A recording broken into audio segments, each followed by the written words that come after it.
Hello! Welcome back to That Buzzing Sound. I hope you are all having a wonderful day so far. Today we have singer-songwriter virtuoso Ben Hobbs joining me on the program, where we will be discussing his brand new EP entitled Better Weather that rolled in about a month ago.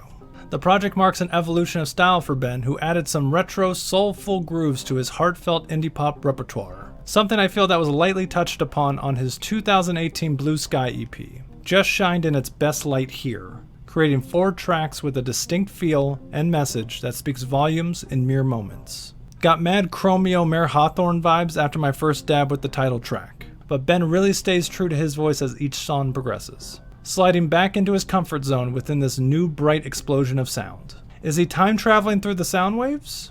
Probably, and it works. We chatted all about what drove Better Weather into existence, while touching upon releasing music after some personal time off, and in this current challenging pandemic environment, along with what the future holds for this longtime indie darling. Here's where the story begins once more. Enjoy my conversation with South London's very own Ben Hobbs.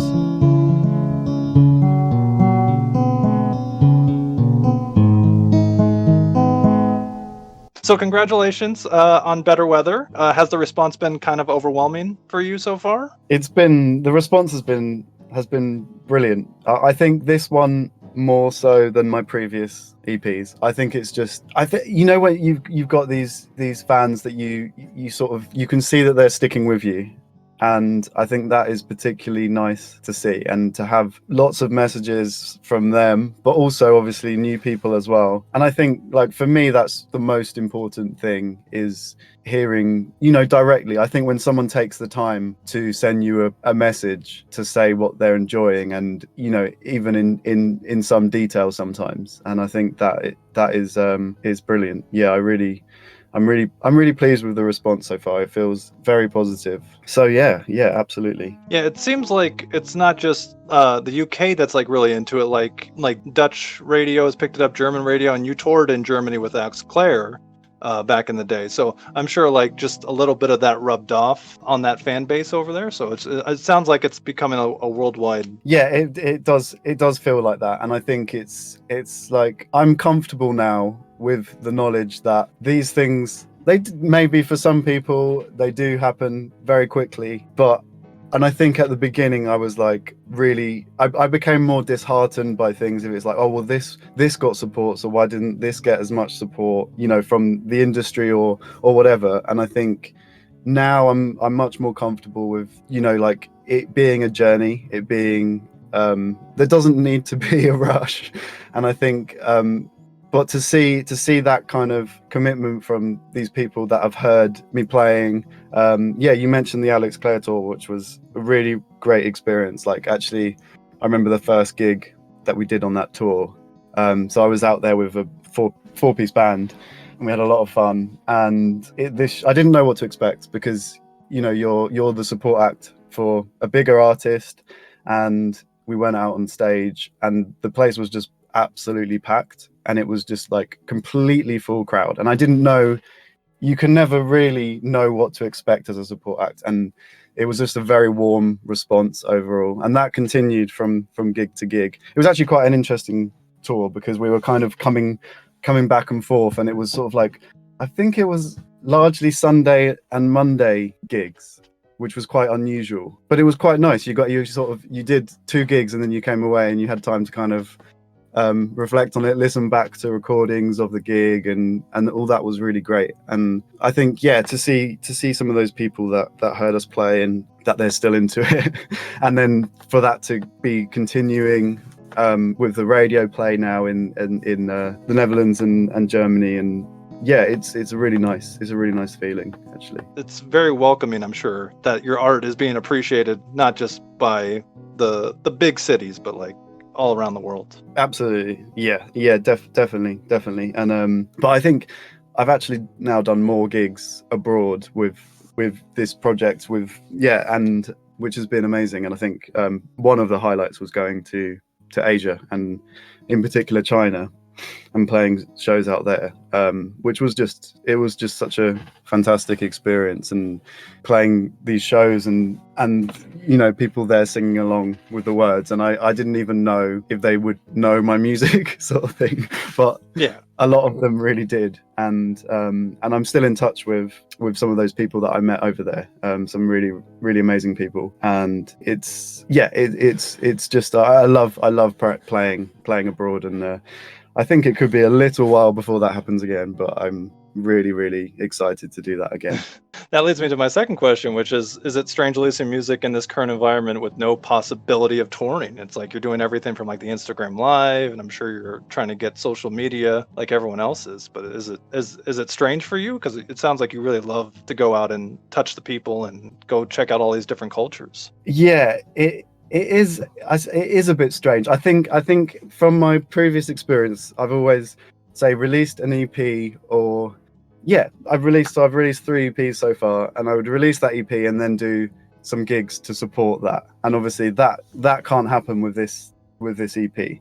And I think it is a strange kind of time, but then at the same time everyone's in the same boat. Yeah. So it's kind of like nothing to get disheartened about, I don't think. And I think it probably has opened up different opportunities, I suppose. I do think the focus has shifted more so to, Spotify, etc. They're sort of becoming more and more important, and I think but actually more important, I think, now in terms of building a real like organic fan base. And that is sort of touching on what I was mentioning earlier with it doesn't need to be a rush. It's like this for me now. I think I'm happy with it just step by step, and seeing like new people come and join in with it all. Whereas I think when I first started releasing music, there was a bit more of a initial, well, this is a new artist, Spotify supported it, and then you see all these streams, which is fantastic, but not necessarily a direct reflection on how many people are a fan of yours. Do you know what I mean? Yeah. So I think that for me now is actually a really positive thing to focus on in terms of how to build that real organic fan base. That long-lasting one, yeah. Yeah, ideally. Yeah. And not just a track on a giant playlist of 300 songs, and eventually they'll get paid. Yeah, it's a weird system now. Yeah, eventually that stops, and then you think, oh, where have all my streams gone? Yeah, but then you feel the obligation to just keep like, oh, I have to put out another track so I can get. It's like there's this rush and this obligation, and for a lot of people, like they can find that quite exhausting. It's just like I have to keep chasing the mouse. Yeah, especially in regards to what the Spotify CEO has been saying recently, with his comparison of, look at Taylor Swift, which I just thought was a very bizarre person to mention. One of the biggest artists in the world. Well, of course they're gonna get these they're gonna get the streams. There's no question. Yeah, they've already built that fan base. So yeah, exactly. So, but you're right. I think there can feel like this pressure. I suppose my view is it's like I'm not the quickest songwriter. If you went through my hard drive of songs I've started, there's quite a lot. Songs I finish is probably a different situation. But again, I'm cool with that. Like I think I'm not releasing loads and loads of music, but and I did take a little bit of a break before this EP. I was working on these 4 songs, but obviously as well some other ones that I may revisit. I probably will, actually. But yeah, I think it's important to keep it going. Of course, like to have this steady stream of music, and that's that's what I'm doing right now. I've already been like immediately after the EP came out, I'm working on new music, and I think I actually feel more kind of pumped than ever to keep writing music. And it sounds like you're exploring a lot more different genres. Like this EP is full of just like R&B soul that reminds me of Chromeo and Mayor Hawthorne and Rye. Like I was curious about that year-long break that you took. It's like, did that like really stroke the fires of creativity, or was it just like, I need to check out, I've been touring, I've been working my ass off for about 2 years now, like I just needed a break? It was a bit of both. I think I did need a bit of a break for various reasons, and I did.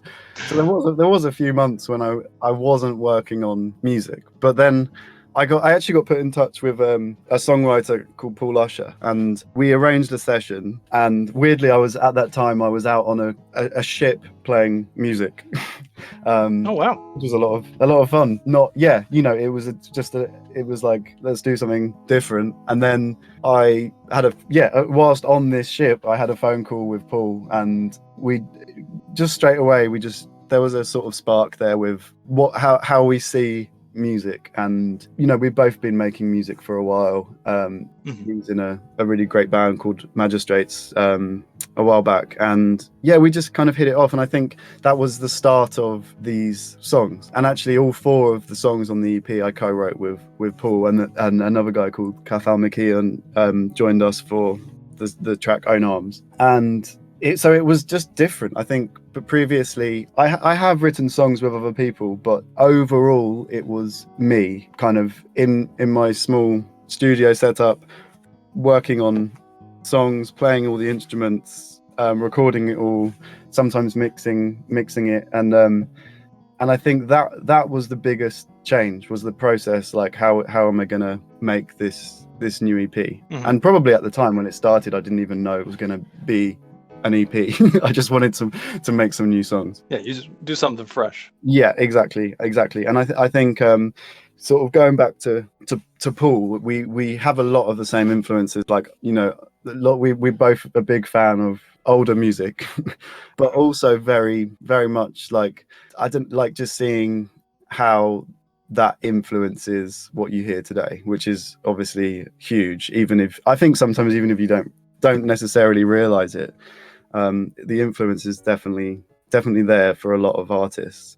So was there a bigger focus on like the instrumentations, or like was the focus on lyrics? Because it seems like there was a really great balance between both on this project. That's really nice to hear, because I think it was aiming for a balance. And it's not like, I think I don't want to go like 100% down one route, because then it starts to sound like you're just recreating something, mm-hmm. which is not really what I'm wanting to do, but definitely like mixing these kind of areas. And I think I think every song on my new EP has like a key influence. So whether it's even the title track Better Weather, when we were writing it, we were just constantly referencing Hall & Oates, mm-hmm. just this kind of like feel good, upbeat. But then I don't necessarily think that would be, if you're listening to it, it wouldn't be in an immediate like, oh, this sounds like Hall & Oates. It was more about this kind of feeling for the song, just a sort of like a vibe, even if it's a vibe to kind of just start you off, like get the song moving, and then see where it goes. And I think, and then how we care, which is one of my favorite tracks from the EP actually. And it's more like down the soul route. Like, we were listening to a bit of Leon Ware, even Stevie Wonder, and it's not kind of an area that I've really gone into that deep before. Like, I love that style of music very much, but it's not something I've actually touched on before, I don't think, with my previous music. And I think that it probably shows, because even within that song there's like a mixture between, like, the verses are probably more modern, like not so, you don't expect this chorus to come in that's complete, like, got this real soul vibe to it. And I think that was quite important for me, for it not to be just 100% let's just make a song that sounds a bit like Stevie Wonder or something. It was it was like just a real balance. The very, very long answer to your question of, is it a balance, or but I think it. I found the EP very sexy at times. I was like, ooh, this. Oh, nice. which is always feel awkward to say. It's like you're talking about some music, but it's like, yeah, it's kind of sexy. No, don't feel awkward. But How We Care was inspired by your girlfriend, right? Lyrically, very much. I wanted to write a song that was kind of not just about being in love and being like all the good things, or all the bad not all the bad things. There are many songs which are just about the bad things, but kind of a bit more black and white perhaps. And I think this one it was about the little things, like just the little things that you have between you, and kind of helping each other through difficult times. And that was like, and you sort of make that into your thing, like every relationship, whether it's a romantic one or like a friend-based one, you will have your own way of like of doing things together and making that relationship special. So that's what How We Care is about, really. What was her reaction when she first heard it? Did you play like the demos or? Yeah, she heard a fairly far on demo, actually, was the first time. And I remember we were sitting in the, well, I'm always a bit nervous about playing. I know the feeling. I always get a very honest opinion, so particularly with this one. But yeah, I remember we were sitting in a park, and I was like, "Hey, do you want to hear a new song? Possibly. Here you go." And no, she loved it. Oh, great! That's always a good thing. It was quite touching for her. Yeah. The reaction you don't want is, "This is terrible." Yeah, or it's like, "Oh, you should change this," and you're like, "What do you mean?" Yes. I put my heart and soul in this. No, you should really change that part. I don't really like that lyric. Don't be a nitpicker. Yeah, thankfully that didn't happen. I think there was a few suggestions, but more so actually like sonically, like, oh yeah, that'd be great if this happened, and then the song changes again when you get it mixed. Like there's always, as long as you're working with a mix engineer that you trust, like they'll bring the things out that you know they're in there. But if I was to say mix it myself, I like, for example, when I'm mixing things myself, not consciously, but I think I always try and hide certain elements, like even my voice, like that will just be slightly lower in the mix, for example. And I think it's probably a natural thing of just like, that's me, I hear me right now, so I'll just make that a bit less. But like, yeah, you get the thing you want is just to get back a mix, and you're hearing all these things, and they've understood it, and it's like, well, this is an important part of the song, so this needs to be brought out. Yeah. And that's, yeah. I particularly love the guitar solo on How We Care. It's like just like a nice little juicy bit in the middle. Thank you. Yeah, it was nice to do a guitar solo. I don't really know why I've shied away from them before, but it was like the only thing that could have gone there, sort of thing. It was well, what could it be, a keyboard solo? No, I don't think it could. It has to be a guitar solo. Yeah. And then I just came up with this part and recorded it, and then that was it. It stuck. That's my mum's favorite bit as well. Oh, cool. Well, we both have the same taste. Was making this record or these singles a little bit therapeutic for you, or it doesn't sound like it caused any exhaustion at all? It sounds like it was just a lot of fun in the studio, a lot of collaboration, a lot of testing. Yeah, it was really a nice experience. Like I think there wasn't any big pressure other than healthy pressure. I think like working with someone like Paul, who's like he's keen to hear how a song is moving on. So if I'm being a bit slow recording my vocals down, it'd be like a little nudge. Come on, let's hear it. Yeah. But that's all actually really helpful, and I think that's the thing I've probably missed previously when I'm working on something on my own, that you can kind of get a bit too in your head with the whole thing, start overthinking everything, and then at times it can even get to the point where you don't want to show anyone the song because you've talked yourself into the fact that it's probably not good, blah blah blah, and sometimes that may be true, but sometimes it's not. I think that was like having someone to kind of like just keep the ball rolling. I think it's taught me a lot, actually. I think it's taught me a lot going forward. Even now when I am working on my own, I really hope and want to kind of have that voice in my head of like, just get it done, and then what's the worst that can happen? Yeah. That's it. You've got a new song, and it might be great. So you just gotta take the leap. Yeah, definitely take the leap. And but it was, this experience was very nice. Like it was just a really fun time. Yeah, it was sort of made over the course of a few months. Did you start working on it during the break? Like when exactly did it, or did the quarantine kind of spark it? Because I know you guys had we started working on it, I think, around a year ago. Oh, cool. And that was Loaded Gun, which is the track 4 on the EP. I love that track because it sounds like it's a song about like you trying to escape, like I know the song has political ties and political meanings and like of this day and age, but there's also a part of me that interpreted it as running away like taking this time off. That's kind of the vibe, and just like the being forever young at this moment and not worrying about things. Yeah, no, you got it. Like I think it is one of those songs that I think it's kind of like the message is quite clear, even though there's a lot of metaphor in there. I think overall, like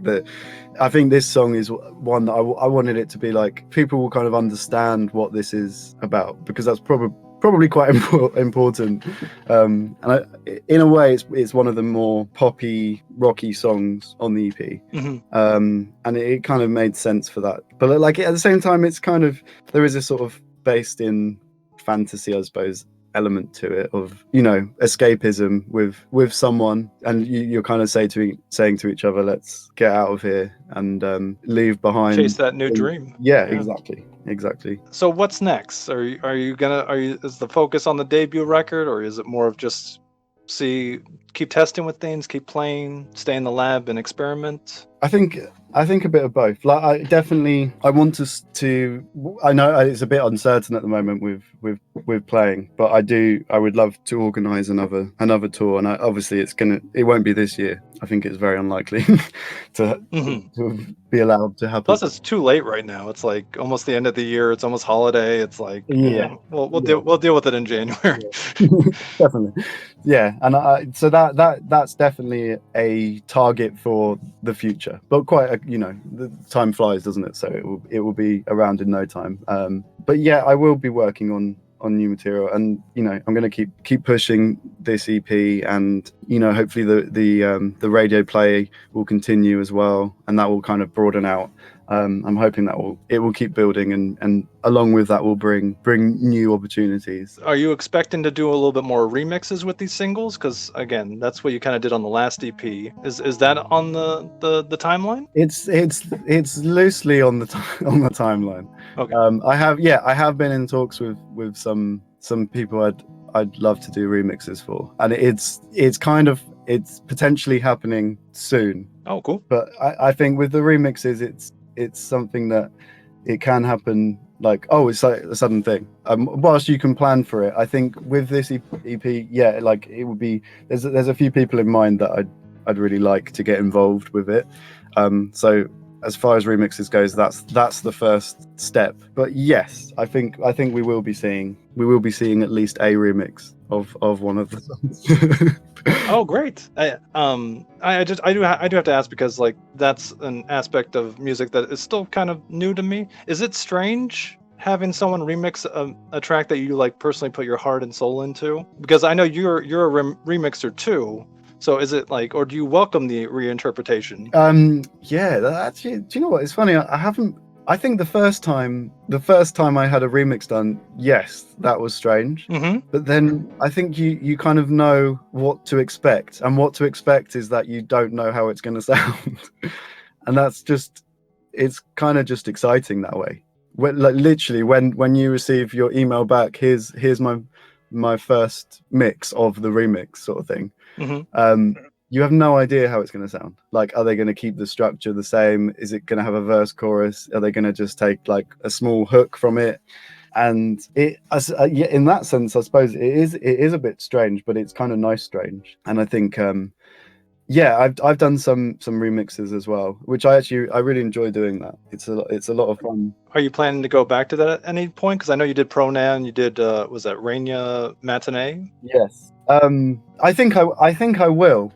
It's not immediately on the cards, but I think I would like to.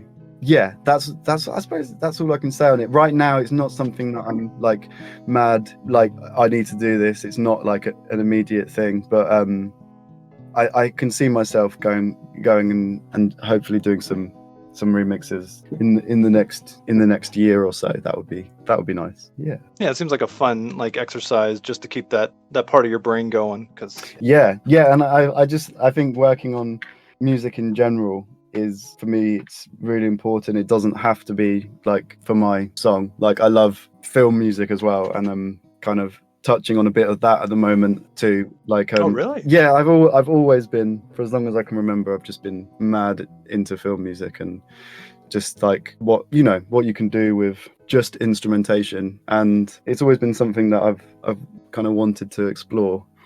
And I think, even if you're just, I just like to be working on music. Even it doesn't need to be a Ben Hobbs release, or even a potential release.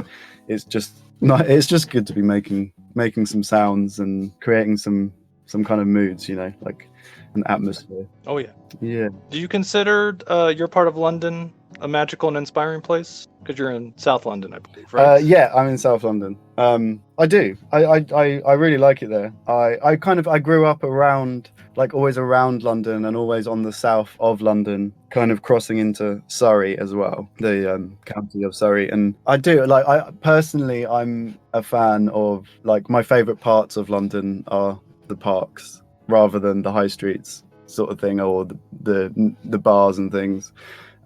Which I enjoy them, but I do like the fact that with in London you've got these big green spaces. I think that's like one of my favorite things about London and favorite places to be. And even along, just taking some time and go and visit the river, our lovely brown River Thames. I especially like London at night. That was like one of my favorite things when I was there. Oh yeah, it's nice if you can get a view of London, with all lit up at night. It's a very beautiful place. But yeah, I do have a real tie to London, like in that I've never kind of moved too far away. Other than my first year of university, I was in Cardiff for a year, but otherwise I've really been kind of not stuck, that's the wrong word to use, but really like, no, because you tour and go places. Yeah. I've never left London. If some people that's happiness for them. It's like, I never left London. Yeah. And I really like it as a base, definitely, like as a place to live. I think it's great, really. Yeah, really good. And I think there's lots of positive things with all parts of London, but I think South London, amazing places to eat, amazing places to go out, some nice music venues, which I think I still remember what they are. It was a long time ago, but before the dark times. Yes, exactly. Before the empire. Yeah.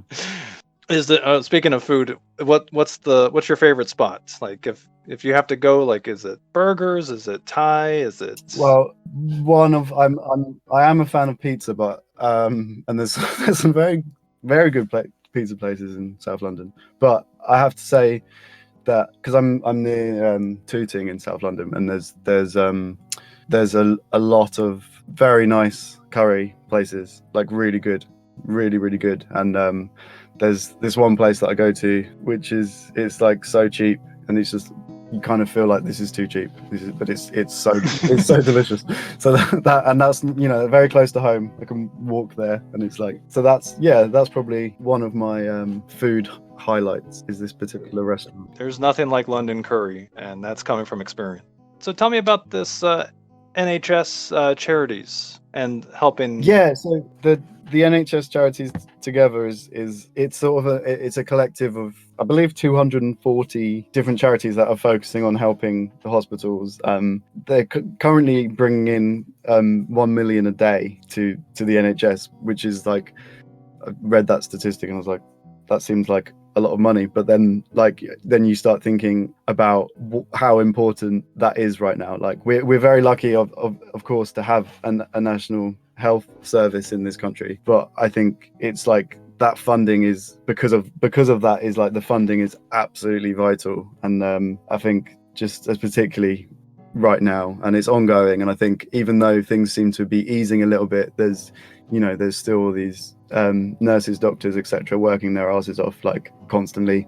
And it's quite easy to sort of forget about that, and then you think about it and you think, like, it really is ongoing. And I think the help for them needs to continue fully. So yeah, I just thought it would be worth mentioning. Absolutely fantastic.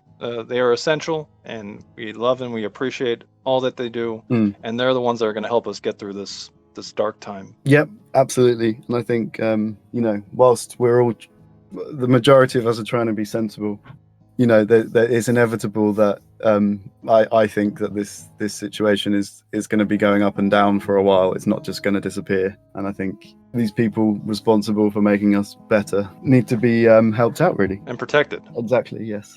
So, Ben, we are nearing the end of the interview. Thank you so much. I love chatting with you. Now I will give the platform over to you. Give us the final plug. The mic is yours. Thank you so much for Thank you. That was a real pleasure to talk to you.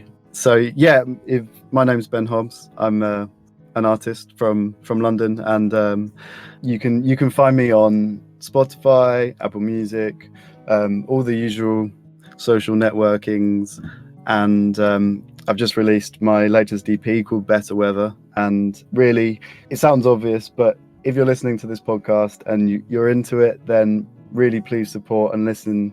Have a listen to my music, follow me online, say hello. I'd really like talking to those of you, really who are into what I'm doing and listening to my music. And it's just really great to talk to you. And yeah, I really hope you enjoy what you hear.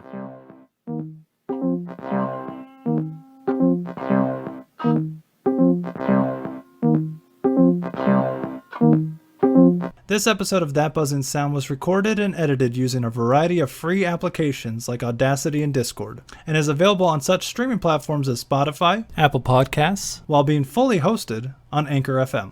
And learn more and help donate to NHS Charities Together on the web at www.nhscharitietogether.co.uk. Link in the description below.